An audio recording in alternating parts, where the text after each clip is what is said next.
Hola, buenas tardes a todos. Mi nombre es Vanessa Resende, soy presidenta del Comité Estudiantil de la Universidad Autónoma de Tamaulipas y bueno, esta es la webinar del doctor Miguel y aquí con nosotros están los oficiales locales de CEWAT, Danae, Estefanía, Yair, Betty, Diego y Olga, entre otros. Muchas gracias a todos por asistir y Jair va a proceder a leer el currículum del doctor Miguel. Buenas tardes, yo soy Jair Guerrero, soy el oficial local de Educación Médica y bueno, me permitiré describir un poco del currículum del doctor Miguel. Él es médico cirujano de la Universidad Centro Occidental Lisandro Alvarado, residente de primer año de Pediatría y Pericultura, Universidad Central de Venezuela, Hospital de Niños Dr. José Manuel de los Ríos. Tiene diplomado en ecografía, diplomado en docencia universitaria, embajador AMIR y administrador de el doctor Miguel.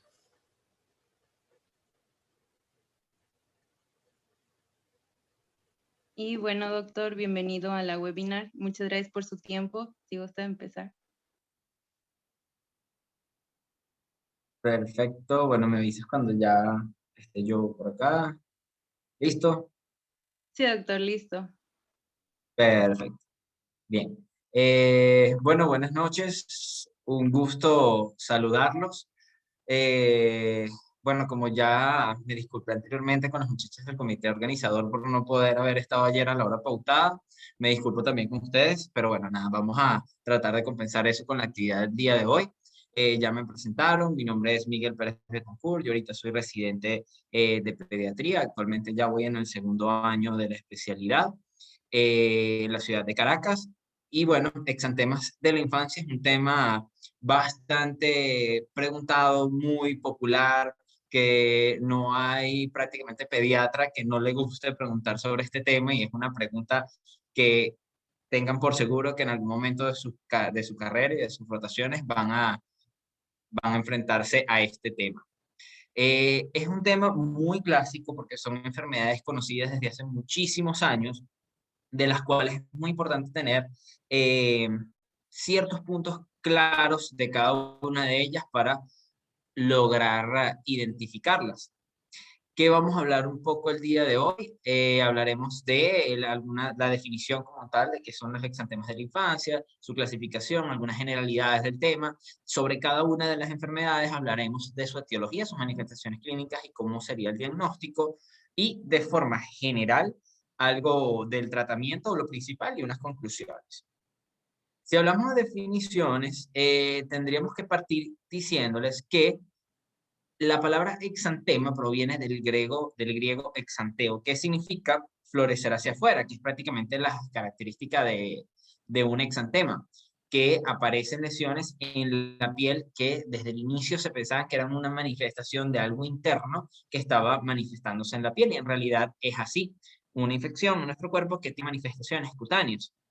Exantemas febriles como tal, lo podríamos definir, esto no es una definición que sale como en un texto base, pero cuando lees varios conceptos, pues pudieras llegar a esta y definirlas como el conjunto de erupciones cutáneas de etiología infecciosa que predominan en la edad pediátrica, de curso benigno y autolimitado en su mayoría y que cursan con fiebre en algún momento de su historia natural.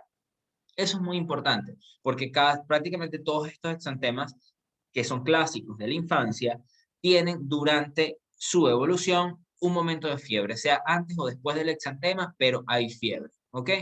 Y esa relación fiebre-exantema nos puede ayudar a determinar el diagnóstico etiológico preciso. Las podemos clasificar de varias formas.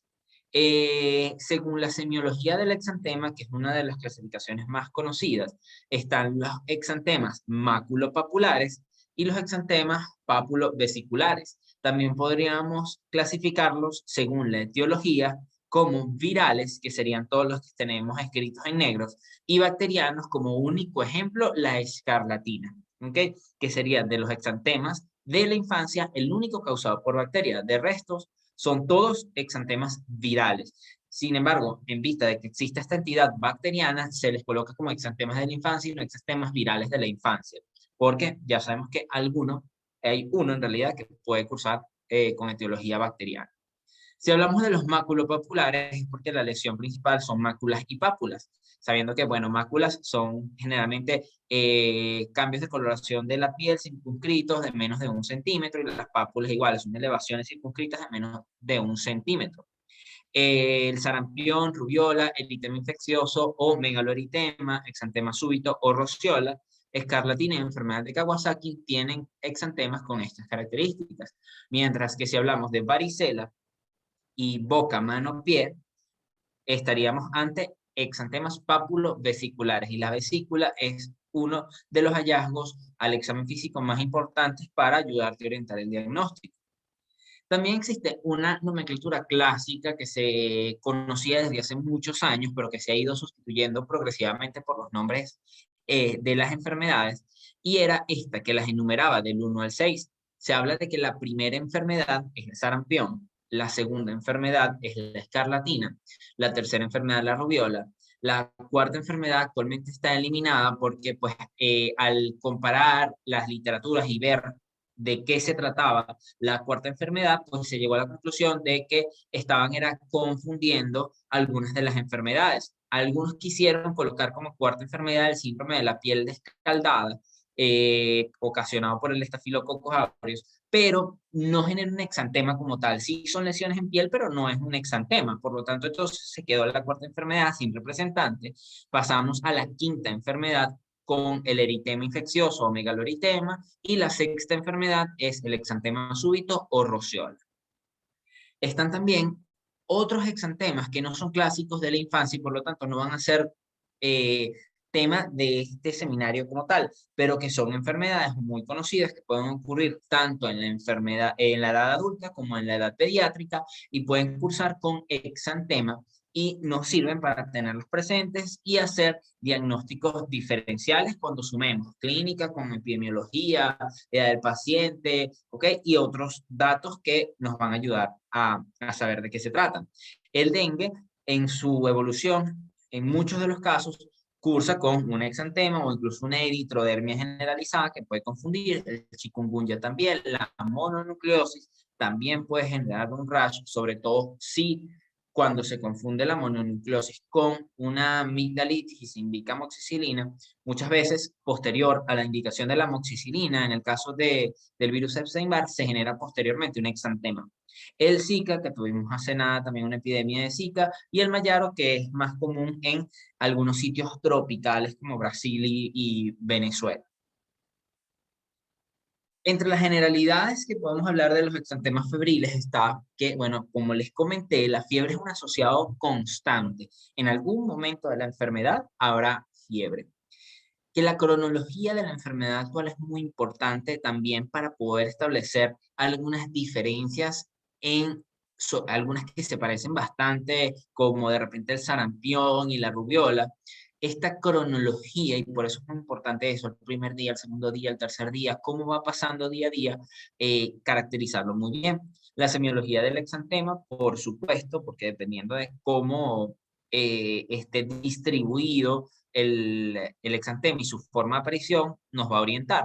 La edad del paciente, porque habrán unas que son más exclusivas de edades más tempranas, como los lactantes y preescolares, como otras que pudiéramos sospecharlas más en niños más grandes. Y bueno, los contactos epidemiológicos, porque pues la tasa de contagio de ellas es diferente, y también como son enfermedades infectocontagiosas, pues interrogar si hay algún contacto cercano que haya tenido la enfermedad ayudaría también a confirmar el diagnóstico. Vamos a ir entrando con cada una de ellas.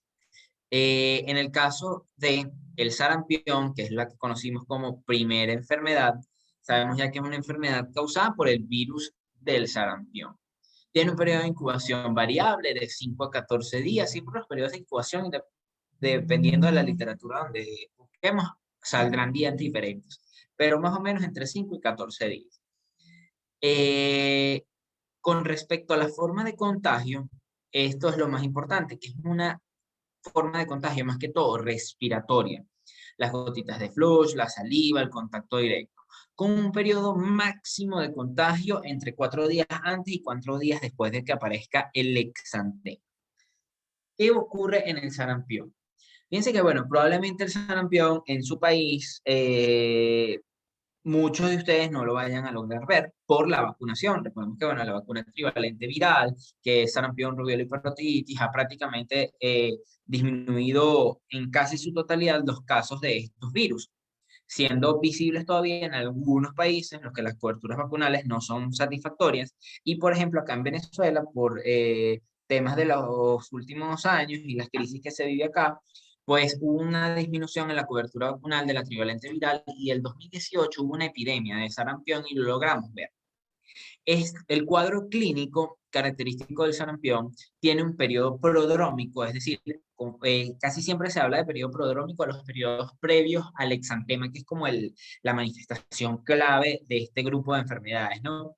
En el que hay fiebre alta y acá subrayado rinorrea, congestión, inyección conjuntival, que también pueden leerlo en la literatura como coriza. Fíjense acá la cara de esta niña, cómo el niño de verdad está extremadamente congestionado. Está lloroso, lagrimea, moquea, tose, ¿ok? Y es un rasgo sumamente característico del sarampión. Prácticamente, o sea, sarampión sin ese pródromo no es sarampión, nos dicen acá nuestros maestros. Entonces, esto es sumamente importante. El niño incluso lo describen algunos textos como que el niño se ve con la cara sucia de tanta congestión y secreciones que hay en todas las mucosas de la región facial, ocular, nasal, ¿ok? Entonces esto es muy característico. Hay tos seca, ¿ok? Porque con ese mismo goteo postnasal, pues el niño va a toser. El malestar general, anorexia, fotofobia por esa irritación de las conjuntivas, estornudos, lagrimeo, ¿ok? El enantema o manchas de Koplik también es un signo patognomónico. Sabemos que algo cuando es patognomónico es porque es característico y diagnóstico de una enfermedad. Este es el caso de las manchas de Koplik y el sarampión. Lo que pasa es que son relativamente efímeras. Pueden durar visibles en la mucosa de 12 a 36, máximo 48 horas antes del exantema. Entonces, bueno, si ustedes logran ver estas manchas, este enantema que se caracteriza semiológicamente por ser unas micropápulas puntiformes como un grano de sal blanquecinas a nivel del segundo molar, superior o inferior, ¿ok? Más común en el inferior que en el superior. Esto es una mancha de Koplik y ustedes ante un niño con lagrimeo, inyección conjuntival, coriza, rinorrea, tos, ¿ok? Y fiebre, y le ven este enantema en un contexto epidemiológico probable, pueden plantear que se trate de un sarampión. Y esto es una pregunta clásica. ¿De qué enfermedad es característica las manchas de Koplik? El sarampión. ¿Ok? Entonces, si algo les tiene que quedar aquí, sarampión, manchas de Koplik. Después de este periodo prodrómico, ¿ok? Que puede ser un periodo, mire, de 3 a 5 o 6 días, empieza ya el periodo exantemático. Aparece en sentido cefalocaudal, que esto es muy importante, de cabeza a pies, casi siempre iniciando en la región retroauricular, el exantema maculopapular, que inicia rojo, pero se va tornando pardo, que es bastante característico.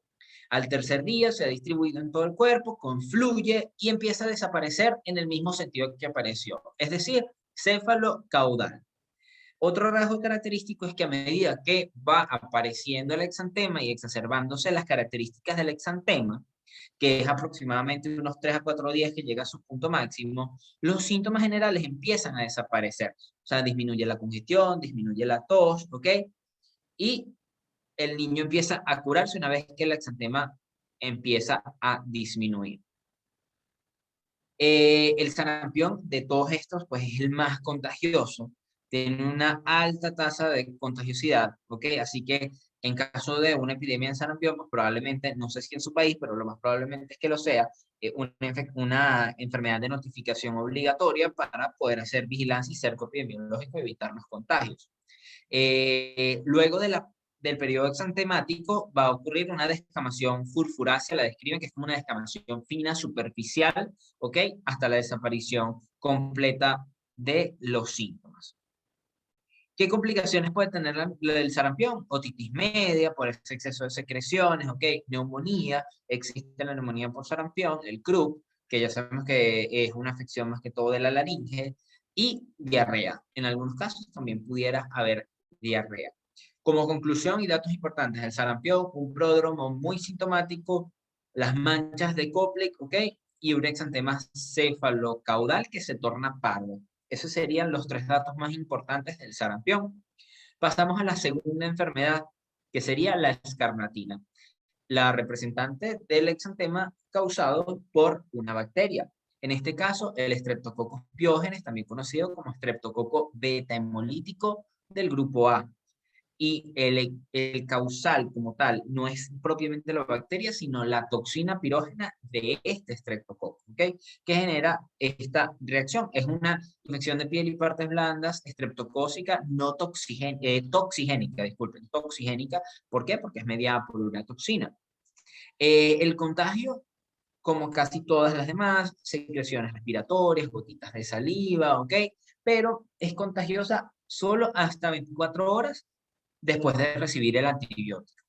Esta es una enfermedad que cura fácilmente con la administración del antibiótico. ¿Cómo es su periodo de incubación? De 5 a 14 días. Tiene una fase prodrómica que consiste en fiebre alta, odinofagia, disfagia, cefalea, vómitos, dolor abdominal y adenomegalias cervicales. O sea, este niño puede cursar con el cuadro de faringoamigdalitis piógena, ¿ok? O amigdalitis pultácea, típica del Streptococcus, ¿ok? Esa faringomigdalitis donde vemos los punticos blancos en las amígdalas, ¿ok? Pero aparte de eso, por ser una cepa productora de toxina, generar el resto de las manifestaciones sistémicas.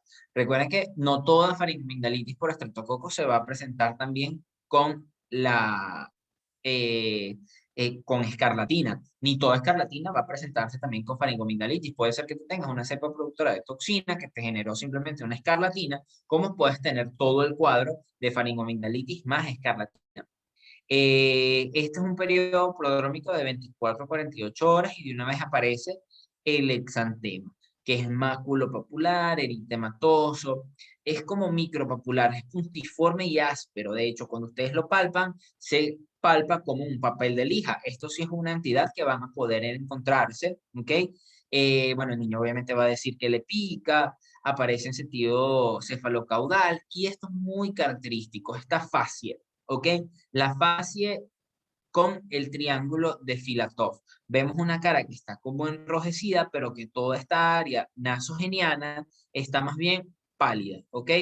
Esto es lo que se conoce como el triángulo de Filatov, la zona entre la nariz y la boca y el mentón, ¿ok? Y el resto rojo, ¿sí? Otra característica muy importante y muy fácil de ver es las líneas de Pastia, que es acá en todas las zonas flexoras de muñecas, sobre todo de la fosa cubital. Vamos a ver cómo los pliegues están mucho más eritematosos e incluso pueden haber hasta petequias, ¿ok? Esto también es muy característico. Lo podemos ver no solamente en los pliegues del codo, sino también en los pliegues inguinales, sobre todo en los niños más pequeños. Es bastante notorio en los pliegues inguinales. La lengua puede ser saburral al inicio y tornarse en fresa por el edema de las papilas gustativas, ¿ok? Y esto también es súper característico, pero que tiene que hacerlos pensar en diagnósticos diferenciales como la enfermedad de Kawasaki, que da una lengua en fresa, o en este momento histórico, pues también hacer diagnóstico diferencial con síndrome inflamatorio multisistémico por COVID. Recordemos que también el multisistémico puede generar lengua en fresa y este tipo de exantemas, ¿ok? Muy similar, por eso al inicio se le conocía como Kawasaki Light, ¿ok? Así que pendientes también, escarlatina con diagnóstico diferencial de tanto COVID como enfermedad de Kawasaki.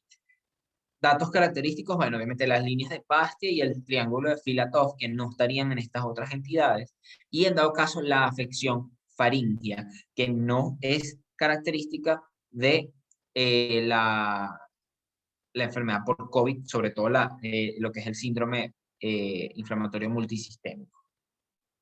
Puede haber también enantema. Cuando hablamos de enantema, es el mismo principio de exantema, pero por dentro, ¿ok? En las mucosas. Entonces, exantema es en la piel, el enantema ocurre en las mucosas. Son prácticamente las erupciones de las mucosas. Entonces, acá, en esta entidad, pudiera también haber un enantema petequial, o sea, pequeñas petequias en el paladar, ¿ok? O en la mucosa oral. Generalmente el exantema va desapareciendo y ocurre descamación fosforácea, que es esa descamación fina y superficial en la piel que estuvo afectada por el exantema. Pasando ya ahora a la tercera enfermedad, que es la rubiola. Sabemos que está causada por el virus de la rubiola, se contagia también por secreciones respiratorias, incluso también por sangre. Recordemos que existe el síndrome de rubiola congénita y es porque pasa a través de la placenta.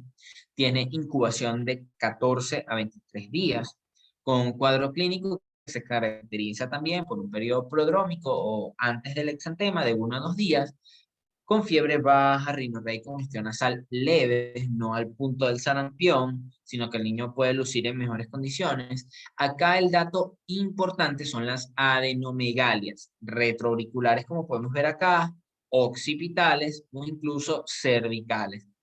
Esto es un rasgo sumamente característico y bueno, que puede haber algo de inyección conjuntival, pero son leves. También tienen que estar pendientes no solamente de los ganglios retroauriculares y occipitales, sino de los cervicales, porque sobre todo los que sean cervicales posteriores son bastante característicos. En el periodo exantemático aparece el exantema que es micropapular y macular rosado, que inicia en la cara, se va generalizando también cefalocaudal y es más marcado en el tronco y en la cara. También puede ser algo de pruriginoso. Y pasa muy parecido que en el sarampión, que a medida que aparece el exantema va cediendo la fiebre. Incluso la rubiola, también algunas literaturas la describen como el sarampión alemán, por la similitud en el cuadro clínico. ¿Cuál es la diferencia? Que los ganglios son muy notorios y muy prominentes, ¿ok? Generalmente este exantema va desapareciendo en el sentido que apareció también. En los niños más grandes, escolares, en adelante, sobre todo, puede haber artralgias, algo de toque articular. Y en los adultos que pudiera dar rubiola, también la afección articular es bastante frecuente. En el paladar blando puede aparecer un enantema llamado como enantema de Forchheimer, ¿ok? Que es este que vemos acá, que parecen petequias y máculas eritematosas, ¿ok? Y también es característico de la rubiola. Como tal, la rubiola sí pudiera presentarse con prácticamente el exantema, un niño que tuvo una fiebre baja con pocos síntomas, tienes el exantema de esa característica micopopular, tienes unos ganglios, ¿ok? Y puedes sospecharlo. Sin embargo, pues no son datos todos extremadamente característicos. Y ahorita, en este momento en el que pues, la vacuna lo mantiene más controlado, es difícil verlo. Y este es un poco menos contagioso que el sarampión, ¿ok? Pasando ahora a la quinta enfermedad, o eritema infeccioso, o megaloeritema, es una enfermedad causada por el parvovirus B19. Este virus tiene un periodo de incubación de 4 a 14 días. También tiene una característica evolutiva bastante peculiar. Tiene una primera fase en la que hay síntomas leves. Puede haber cefalea si la manifiesta el niño, porque esta es una enfermedad más de niños pequeños. ¿Ok? Fiebre baja, rinorrea, mialgias, de 7 a 10 días de duración. ¿Ok? Y a veces el paciente está incluso hasta asintomático. ¿Ok? ¿Qué es lo que ya llama muchísimo la atención? La segunda fase donde aparece el exantema. Se describen 3 estadios del exantema. El primer estadio en el que aparece la característica erupción en las mejillas, que genera el signo de la bofetada, en la que las mejillas están extremadamente rojas y puede haber algo de palidez peribucal. De hecho, esto es lo que incluso da como que el dato diagnóstico. Esta apariencia de como que si se le dio una bofetada a un niño que luce aparentemente bien o ha tenido simplemente un cuadro leve de fiebre baja, algo de moquito, ¿ok? Como te dirían las mamás, y ya. Luego, después de que aparece el exantema en la cara, puede aparecer una erupción maculopapular, en el tronco, un poco como en entramado o en encaje, puede ser pruriginoso, ¿ok? Y puede desplazarse en sentido periférico hasta brazos, glúteos y muslos. Pero es un exantema muy centrípeto, ¿ok? Que casi siempre se limita más que todo a el tronco y la parte más proximal de las extremidades, ¿ok? Una vez que este exantema desaparece, que dura poco, unos 2 a 3 días, puede ir reapareciendo con cambios del entorno, de la temperatura, de la luz solar, ¿ok? O algunos otros alérgenos, y el niño dura durante 2, 3 semanas con un exantema que va y viene, pero sin estar asociado a síntomas. Con respecto a otros datos así analíticos que te pudieran ayudar al diagnóstico, aparte del exantema clásico de los cachetes, o las mejillas, que nosotros acá en Venezuela hablamos de cachetes con las mejillas, eh, está que pudiera haber algo de afectación de los glóbulos rojos. El parvovirus tiene afinidad por los eritroblastos. Entonces, una de las complicaciones que pueden generar la infección por parvovirus es anemia, sobre todo aquellos pacientes que sufren de anemias hemolíticas crónicas, como es el caso de la anemia drepanocítica. Esta infección es causante de algunas crisis aplásicas, autolimitadas, en algunos niños también pueden hacer anemias, ¿ok? Cuando hay infección crónica por parvovirus B19. Y esto es un dato importante, infección sobre todo de la serie roja. Sin embargo, también puede haber unos momentos de crisis aplásicas, ¿ok? El contagio, no lo habíamos comentado, son secreciones respiratorias, incluso sangre también, porque el parvovirus puede también generar infección intraútera. De hecho, cuando hablamos de TORCH, en la O de otros, ¿ok? Con el TORCH está incluido ahora también el parvovirus de 19.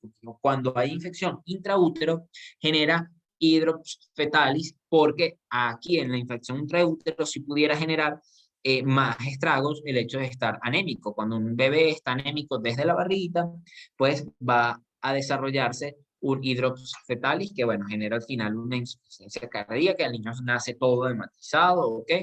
Entonces, pendientes con un hidrops, probablemente pudiera ser una infección congénita por parvovirus B19. Luego tenemos la sexta enfermedad, que es el exantema súbito o roceola. Es causada por el virus herpes 6 y 7, principalmente por el 6, más que todo el 6B. Se transmite por secreciones respiratorias, sobre todo durante la fase febril, hasta una semana antes de la fiebre. La incubación es de 9 a 10 días. Un dato importante del virus herpes 6 es que pues se ha descrito que tiene cierta afinidad por el sistema nervioso, ¿ok? O algo sucede con la respuesta inmunitaria a nivel del sistema, del sistema nervioso central al momento de la infección con el virus herpes 6, que se ha catalogado como un inductor de convulsiones febriles en la infancia. Muchas veces, niños que tienen ya la predisposición para presentar convulsiones febriles y sufren la infección por el virus herpes 6, pues esto es como el detonante, ¿ok? Y algunos durante la infección por el virus herpes 6 pueden presentar convulsiones febriles. El cuadro clínico se caracteriza por fiebre elevada, puede ser de 3 a 7 días, pero generalmente no hay mucho toque del estado general. En dado caso, pues algunos síntomas generales como pues hiporexia, ok, malestar, puede haber de verdad leve odinofagia, ok, pero no son muchos los síntomas generales.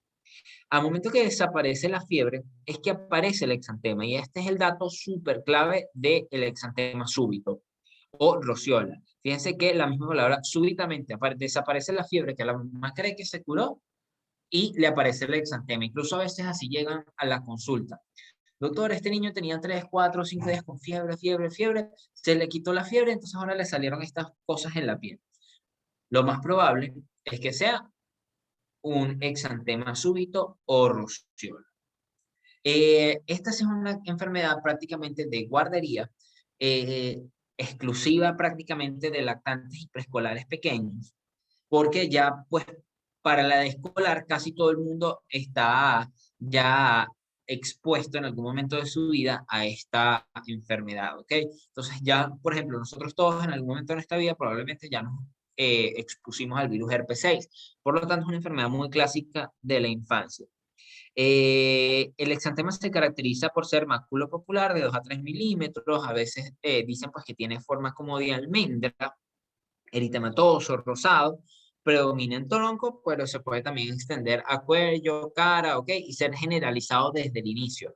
Eso es una de las características más distintivas, que aparece generalizado desde el inicio, no empieza cefalocaudal como es las características del sarampión o la rubiola, que tienen una evolución y distribución más característica. Este suele ser generalizado desde el inicio.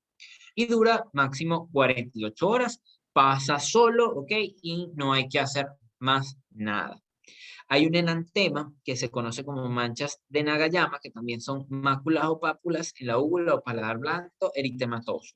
De verdad que es prácticamente muy similar al enantema de Forsheimer que ya habíamos mencionado anteriormente. Simplemente, pues, al estar en el contexto de una clínica similar al exantema súbito, pues les pondríamos manchas de Nagayama, ¿ok? Varicela, una de verdad que no tiene pele al momento de diagnosticarla, creo que es una de las más sencillas de diagnosticar. Ya aquí pasamos a los exantemas que son papulobesiculares. Ya sabemos que la varicela es causada por el virus de varicela zoster, haciendo mucho hincapié en que la varicela es el cuadro que se presenta durante la primoinfección por el virus de varicela zoster. Acuérdense que tenemos el primito de la varicela, que sería el herpes zóster, pero que esto se trata de una reactivación de este virus de varicela zóster que en un primer momento cursó como la varicela, ¿ok? No sé allá en México si tienen un nombre particular para la lechina, o sea, en popular, si no le dicen varicela, acá en Venezuela le dicen lechina. Popularmente nadie te va a decir, "Usted tiene varicela", no van a llegar diciéndote eso, te dicen, tiene lechina, ok, ya uno sabe que se trata de varicela. No sé si ella tiene su propio nombre popular, creo que en Chile también tienen un nombre, ahorita no me acuerdo exactamente, pero también tiene otro nombre. Pero por la cara de Vanessa creo que no. No, Ok, doctor, es igual sarampión. Digo, varicela, ok, perdón. ok, ok.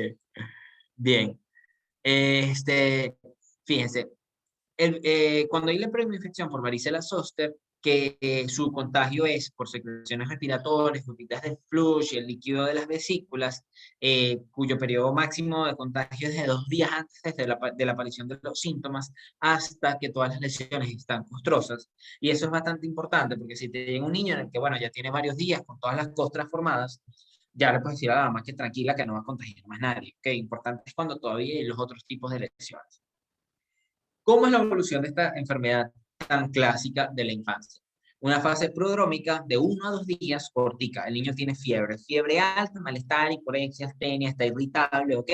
Y de una vez, al 1 o 2 días de fiebre, incluso a veces hasta horas, empieza de una vez el exantema, que empieza como máculas y pápulas rosadas, evoluciona rápidamente en cuestión de horas a vesículas que tienen un líquido claro al inicio, el líquido se enturbia, se umbilica, se rompe y se forma una costra, ¿ok? Esto ocurre clásicamente en cuestión de horas. Pueden ocurrir varios brotes en un día, que algunos los denominan oleadas. Cada 8 a 12 horas aparece una nueva camada de lesiones. Es por eso que tú puedes ver todas las lesiones en sus diferentes periodos evolutivos en el mismo paciente.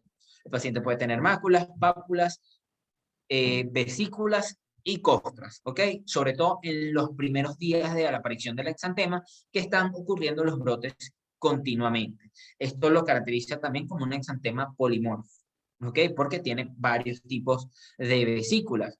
Lo normal es que sea un exantema máculo, pápulo, vesículo costroso, ¿ok? Pero en el caso de que se complique con la sobreinfección bacteriana, que es la complicación número 1 de la varicela, pudieras entonces tener un exantema máculo, pápulo, vesículo, pústulo, costroso, ¿ok? Otra característica importante es que estas vesículas y costras quedan con una base y halo eritematoso. Respeta las mucosas, esto es muy importante, no hay enantema en el caso de la varicela. Puede aparecer en el cuero cabelludo, ¿ok? que esto también es característico. Le revisan la cabecita al niño y van a encontrar algunas lesiones, ¿ok? ¿Cuántas salen? Eso es variable. Hay unos niños que de verdad se ven bastante afectados por las lesiones, mientras que hay otros que les salen algunas pocas y suficiente. Pero acá es muy, muy clásico el contacto como dato epidemiológico. Usted vio a alguien, sabe de alguien recientemente, o sea, que tuvo varicela cercano a su ambiente y le van a decir, sí, el primito, el vecino, incluso, no sé si allá, pero probablemente sí, existe la creencia de, o sea, o la costumbre de juntar a los niños una vez que uno le da para que a todos les dé, para que salgan de eso chiquitos. Porque, pues, es bien conocido que generalmente mientras más adulto es un poco más fuerte y más sintomático el cuadro y con mayor riesgo de complicaciones. Yo siempre les digo a los papás que es importante que no caigan en esto, de juntar al niñito para que le den, porque ustedes no saben cuál va a ser el niño, si casualmente es el de la persona, que se complique. La varicela puede dar neumonitis, puede dar encefalitis, puede dar cerebelitis, manifestado como ataxia cerebelosa clínicamente, puede dar artritis, ¿ok? Es un cuadro que se puede complicar, sobre todo en los niños más grandes. Hace nada tuvimos en el hospital un niño muy grave en terapia intensiva con una encefalitis, una cerebelitis y una neumonitis por varicela, y justamente la causa de la infección fue esa, que sus papás lo juntaron con unos muchachitos que tenían la varicela, para que salga de eso de una vez porque no le ha dado. Y el niño terminó en UCI, ¿ok? Porque, vamos a que se le dé la varicela. Entonces, esto hay que tratar de culturizar a las personas de que no es simplemente unas lesioncitas en la piel y ya, ¿ok? Puede llegar a ser peligrosa. La varicela actualmente también cuenta con su esquema de vacunación, probablemente pues a medida que se vaya popularizando más. Acá, particularmente en Venezuela, no está siendo aplicada en el programa de medicina pública, por decirlo así, sino que a nivel privado sí está autorizada, se permite comercializarla y colocarla. La Sociedad Venezolana de Pediatría y Puericultura tiene un esquema de vacunación más amplio que el del ministerio, y pues la vacuna de varicela es una de las que está. Sin embargo, pues las personas de escasos recursos no tienen la posibilidad de ser inmunizadas contra esta enfermedad acá en Venezuela. Pues la fase de curación de esta enfermedad inicia una vez que todas las lesiones están en fase costrosa y ahí deja de ser contagiosa. La varicela pudiera dejar cicatrices en algunos de los sitios, ¿ok? Dependiendo del tamaño de la lesión y si hubo o no sobreinfección. El otro representante de los exantemas papulovesiculares es la característica enfermedad de mano-pie-boca, boca-mano-pie, pie-mano-boca, como le quieran decir, ¿ok? Esta entidad está causada por el virus Coxsackie A16 o el enterovirus 71 como dos de los agentes principales. Esta es bastante clásica, también muy fácil de diagnosticar cuando la vemos al examen físico, porque pues es un niño que tiene lesiones en la boca, en las manos y en los pies. Creo que el paciente te grita el diagnóstico. La mamá llega y te dice, lo estoy trayendo porque le están saliendo unas pepitas en las manos, en los pies y en la boca. Y ha tenido fiebre. ¿Qué cree usted que sea? Y va y tú le dices, enfermedad de mano, boca, pie. Y dice, ¿qué hace? Porque de verdad eso existe. Sí, señor. Fíjense, empieza con un cuadro prodrómico caracterizado por fiebre, odinofagia, anorexia, malestar general o síntomas, porque ahí empiezan a aparecer las lesiones en la boca, ¿ok? Las vesículas de la mucosa oral, lengua, úvula, pilares amigdalinos son dolorosas y eso genera odinofagia, disfagia, el niño no quiere comer porque eso le duele, ¿ok? Son vesículas pequeñas, de pared delgada, que pueden tener un halo eritematoso y dificultan la alimentación, ¿ok? Este niño también pudiera tener la lengua algo edematizada. Posteriormente, en cuestión de horas o un día, aparece también el exantema vesicular cutáneo, que es más típico en las caras laterales y dorsales de los dedos de manos y pies, ¿ok? Alrededor de las uñas, en los talones, en las zonas flexoras, ¿ok? Pero como dato característico es que estas vesículas no duelen. El niño no le molestan, él puede caminar, no se queja, ok, a pesar de que las lesiones le hayan salido en las manos y en los pies.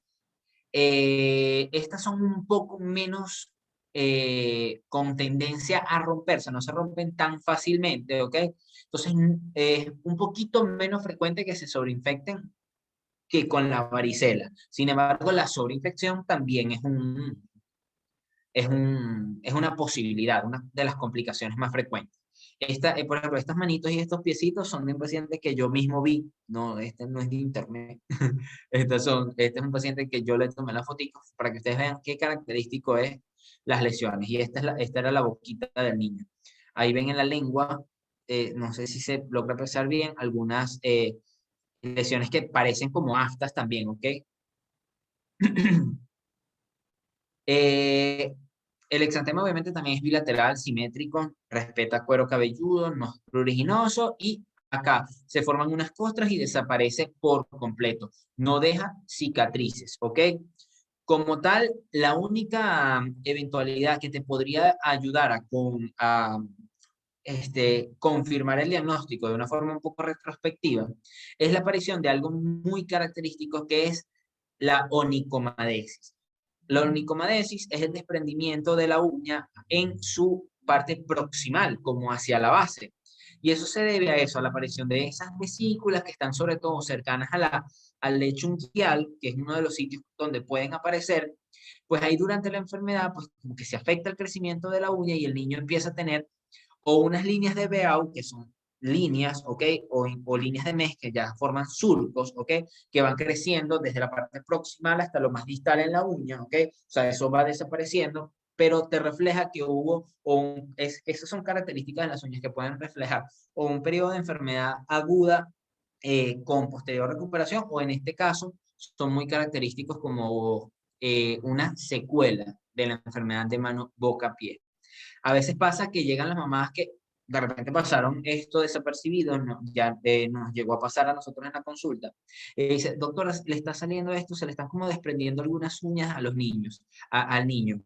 Y cuando revisamos, era una onicomadesis, y haciendo un reinterrogatorio de cómo había estado en los últimos 3 semanas, un mes, ella nos comentó, sí, bueno, es que hace un mes le dijeron que tenía la enfermedad esta de la mano, las bocas y los pies. ¿Okay? Entonces, en estos pacientes, si ustedes después quieren, pues le dicen a las mamás, puede que se les caigan las uñitas, ¿ok? Para que ellas estén tranquilas, ¿ok? O en el caso de que lo vean, pues pueden interrogar por antecedentes de algún exantema papulovesiculoso en las últimas 3 a 5 semanas. La enfermedad de Kawasaki, que como tal no es un exantema de los clásicos, pero que como cursa con un exantema, es también diagnóstico diferencial. La enfermedad de Kawasaki es una vasculitis febril generalizada de pequeños y medianos vasos, de una etiología no definida. Es una enfermedad muy característica de la edad preescolar, sobre todo menores de 4 a 5 años, que tiene 3 fases bien definidas: aguda, subaguda y de convalescencia. Es una enfermedad que se habla aquí como multifactorial, no hay exactamente una causa establecida, un agente etiológico. Tiene características que la hacen pensar que es una enfermedad con un componente genético, porque, por ejemplo, la población asiática, sobre todo los japoneses, son las más afectadas, y en los casos reportados en países, por ejemplo, como Estados Unidos, los niños que son descendientes de japoneses también tienen una mayor morbilidad respecto a esta enfermedad. El componente infeccioso lo da pues, las características de la enfermedad, que es una enfermedad febril, pero que es autolimitada, que existen brotes, ¿ok? O momentos en los que hay un aumento del número de casos, pero a la vez el componente ambiental en la etiología lo da, que a pesar de que hay brotes, no están con un nexo epidemiológico comprobable. No es que, bueno, en tal comunidad, niños que van a esta escuela y presentaron la enfermedad de Kawasaki. No, sino que de repente sucede que, bueno, en Tamaulipas ocurrieron 10 casos en el mes de julio, pero uno vive en una zona, el otro por allá, o sea, entonces uno es un niño de estrato alto, el otro es un niño de estrato medio, el otro es pobrecito, y están totalmente dispersos, que no tienen nexo epidemiológico, aparte de estar como que en la misma ciudad, ¿ok? Entonces también eso le da una teoría ahí ambiental, que puede ser también un detonante entre una infección con un componente mental y una predisposición genética, entonces es lo que te generaría la enfermedad de Kawasaki. Tiene unos criterios en el que la fiebre es indispensable, ¿ok? Esta es una fiebre de 1 a 2 semanas, siempre mayor de 5 días, que es como una especie de criterio mayor o que no puedes excluir para hablar de Kawasaki. Hiperemia conjuntival, cambios en mucosas de labios y boca, con lengua en fresa, eritema o edema indurado de las manos o pies, exantema, que se trata en este caso, que es lo que estamos hablando de exantemáticas, maculopapular, eritematoso, en tronco y extremidades, ¿ok? Y muy importante revisar la región perineal, porque la región perineal está muy afectada y suele estar hasta descamada, ¿ok? Que la descamación es muy característica de la fase subaguda, pero es la única área que se puede descamar en la fase aguda, la región perineal. Y la adenopatía, que generalmente es unilateral cervical de 1,5 centímetros o más. El niño suele estar irritable, que dicen que la irritabilidad es una característica muy, muy clásica de el niño con Kawasaki, que está irritable. Anoréxico, puede haber artralgias, y a nivel de eh, exámenes de laboratorio, como el hemograma, la leucocitosis es importante. Eh, la fase subaguda se caracteriza porque la fiebre y el exantema se van resolviendo, pero el niño presenta descamación en las manos y en los pies, así como exacerbarse la de la región perianal y perinea. ¿Ok? Y acá aparece la famosa característica trombocitosis de la enfermedad de Kawasaki, que pueden llegar a valores de hasta 1 millón de plaquetas. ¿Ok? Pero esto es de la fase subaguda. Cuando hay un niño que tiene estas características, bueno, tú ves con la infección, que con la inyección conjuntival, un exantema, la lengua en fresa, los labios rojos, los pies se los notas como hinchados, ¿ok? Tienes que pensar en enfermedad de Kawasaki. Dependiendo de tu contexto epidemiológico, puedes pensar también incluso en dengue, porque acá se parecen mucho, o sea, hay muchos niños que cursan con dengue muy similar. Lo que pasa es que, claro, cuando tú haces el hemograma, vas a tener un niño leucopénico y trombocitopénico, si estás hablando de dengue. A diferencia del Kawasaki, que vas a tener un niño con leucocitosis y, en dado caso de que esté en una fase subaguda, trombocitosis, pero en la fase aguda, que son los primeros 7 días, vas a tener leucocitosis, que no te va a cuadrar con la etiología de dengue. Y ahorita, en este contexto de pandemia COVID-19, la enfermedad de Kawasaki es muy similar al síndrome inflamatorio multisistémico. También es un niño que va a tener fiebre, que puede tener inyección conjuntival, edema de manos o pies, puede tener un exantema, ¿ok? La diferencia es que este es un niño que puedes establecer un nexo epidemiológico de 14 días o más, preferiblemente 4 semanas o más, contacto con alguien que estuvo con PCR o un caso confirmado, ¿ok? De COVID-19. Cosa que no pasaría con la enfermedad de Kawasaki. Aparte de que en el síndrome inflamatorio multisistémico, en la fase subaguda, de que no hay una fase subaguda como tal descrito, sino que ya con el paso de los días no vas a observar trombocitosis, sino que más bien vas a ver es trombocitopenia. Trombocitopenia sí es más de COVID que trombocitosis, que es muy característico del Kawasaki. Aparte que, bueno, obviamente para tú hacer un diagnóstico más definitivo de Kawasaki, tienes que hacer tanto PCR, va a estar elevada, o como otros reactantes de fase aguda, como la BCG, y la evaluación cardiovascular. ¿Cuál sería una vasculitis? Pues vas a ver que las arterias coronarias son una de las arterias de mediano calibre más afectadas por la enfermedad de Kawasaki, y así es diagnóstico si encuentras una dilatación o ectasia coronaria o aneurismas coronarios, ¿ok? Que eso se busca con la ecocardiografía, se hacen unas mediciones y se saca el Z-score, que con que sea mayor a 2 desviaciones estándar, ya hablamos de que hay por lo menos una ectasia y es diagnóstico de enfermedad de Kawasaki. ¿Ok? Ya la fase de convalecencia, pues toda la clínica desaparece y se van normalizando los valores de laboratorio, la PCR y la BCG. La BCG siendo la última que se normaliza en el caso de una enfermedad de Kawasaki. ¿Ok? a diferencia de las demás, no es una enfermedad de infecto contagiosa clásica, no se contagia de persona a persona. Es que vas a poner, o sea, como les dije, hay relación, aparece como temporal y espacial, pero sin nexo epidemiológico eh, confirmable entre los pacientes, ¿ok? Tratamiento, en general, como todos son cuadros virales y los virus pocos tienen tratamientos específicos, hablamos de un tratamiento sintomático basado en antipiréticos como paracetamol o acetaminofén, a sus dosis habituales en pediatría, 10 a 15 miligramos por kilo día, que digo, por kilo dosis, en el caso de paracetamol o acetaminofén, los antialérgicos que pueden ayudar al prurito que se genera por el exantema de la mayoría de esos virus, loratadina, cetiricina, ¿ok? Dependiendo de la edad, 0,2 a 0,3 miligramos por kilo día, y sí, ¿ok? Como muchos cursan con síntomas de la vía aérea superior, congestión, moquito, ¿ok? Puedes mantener una vía aérea superior permeable con lavados nasales, ¿ok? Eh, Dependiendo de la edad del paciente, pues utilizarás 5, 10, ¿ok?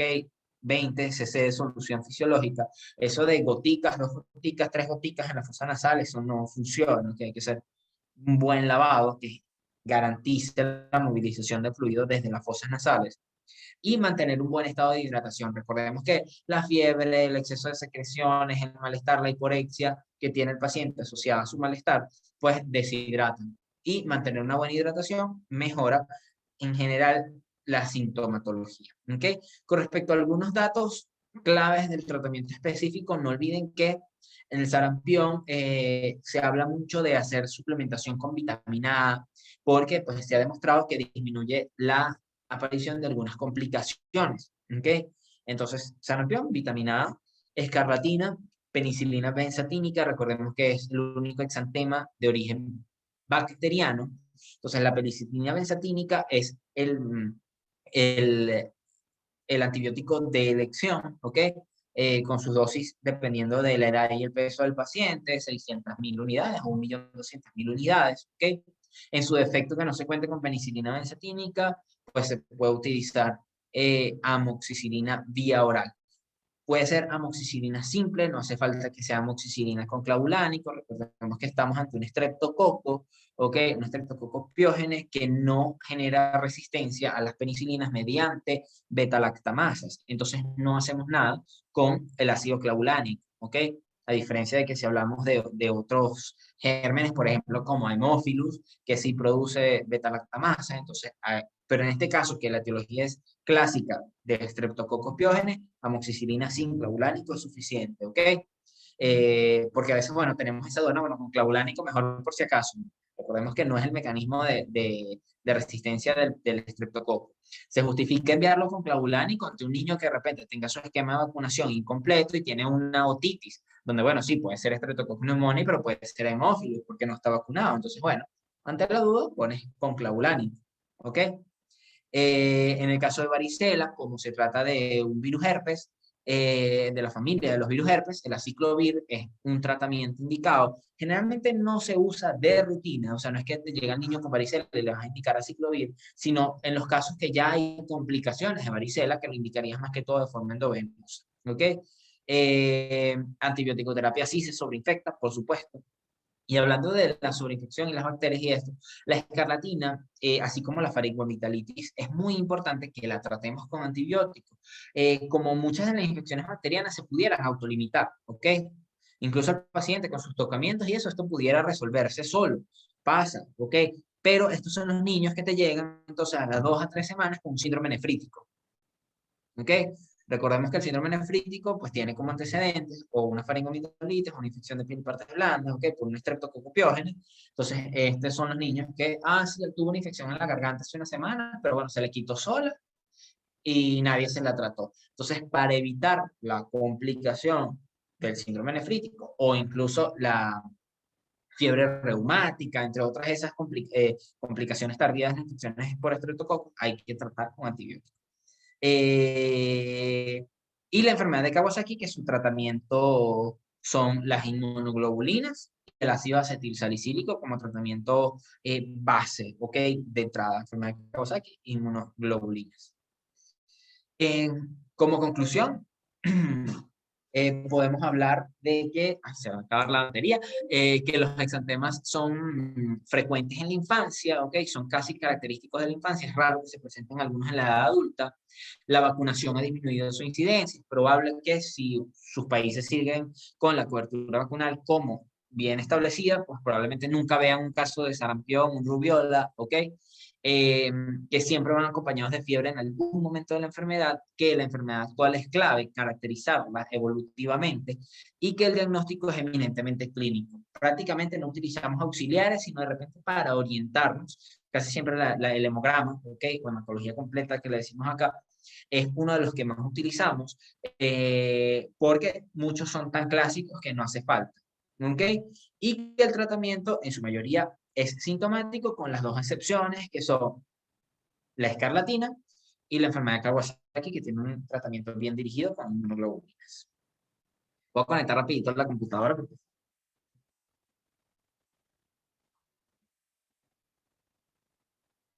no sé si tienen dudas, preguntas, con muchísimo gusto. Y ahorita vamos a abrir el espacio de preguntas tanto en Facebook como en, bueno, las preguntas de Facebook se están leyendo, como aquí dentro del chat de Zoom, o si gustan abrir su micrófono y hacer las preguntas ustedes mismos. Ok, puedo empezar yo con la pregunta. Adelante. Primero, antes que nada, muchas gracias, doctor, por la ponencia, estuvo muy interesante. Y en realidad son dos preguntas las que voy a hacer. La primera es sobre el síndrome, o sea, sobre la varicela, en relación con el síndrome de Reye, si siempre aparece cuando se le administra aspirina o es una probabilidad de que ocurra y pues se quiere evitar, o siempre aparece. Es una probabilidad, ¿ok? Pero no es que siempre va a aparecer, pero corres el riesgo de que ocurra. Entonces, es preferible que evites, incluso que evites los AINES, porque la mayor asociación se ha visto con ácido acetil salicílico, pero también se ha descrito con ibuprofeno y con algún otro, ¿ok? Entonces, casi siempre nosotros, como médicos, y por lo menos en pediatría, somos muy enfáticos con que solamente acetaminofén o paracetamol. Porque, por ejemplo, acá en Venezuela, que es tan endémico el dengue, tan endémico, y el dengue cursa con trombocitopenia, nosotros de verdad que nunca enviamos ningún otro analgésico antiinflamatorio que no sea acetaminofén, hasta por lo menos no descartar que sea dengue. ¿Ves? Porque pudieras también afectar eso. Como hay otros que también cursan con afección plaquetaria, o este tipo de interacciones como pasa varicela, síndrome de Reye. Entonces, de verdad que la recomendación casi siempre, por lo menos hasta no tener aunque sea documentado cómo está el valor de plaquetas del paciente, no utilizar algún otro AINES que no sea paracetamol o acetaminofén. Ok, gracias. Ya me contestó también la segunda pregunta. Ok.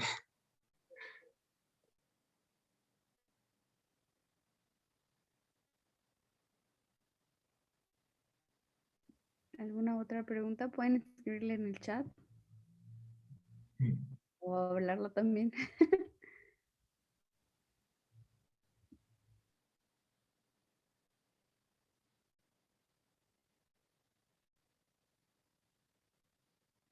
Y de verdad que yo creo que ahorita lo más probable que ustedes lleguen a encontrar durante su ejercicio, sus prácticas, etcétera, y agarren una pediatría, son pues varicela, que es sumamente frecuente en la infancia, mano, boca, pie, y o sea, pueden asegurar que cuando la vean, o sea, se van a estar emocionar, porque cuando tú la ves por primero, mira, sí, es en la mano, en la boca, en los pies, no lo puedes creer, porque es muy de libro. Escarlatina también la pueden encontrar bastante, y bueno, el Kawasaki cada vez es más que, que, que, que se, que se diagnostica.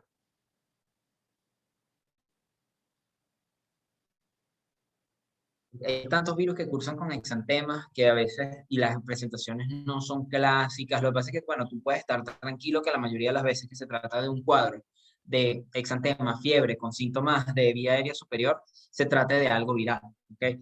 Entonces, casi siempre, independientemente de cuál sea, el tratamiento es sintomático y de soporte, ¿ok?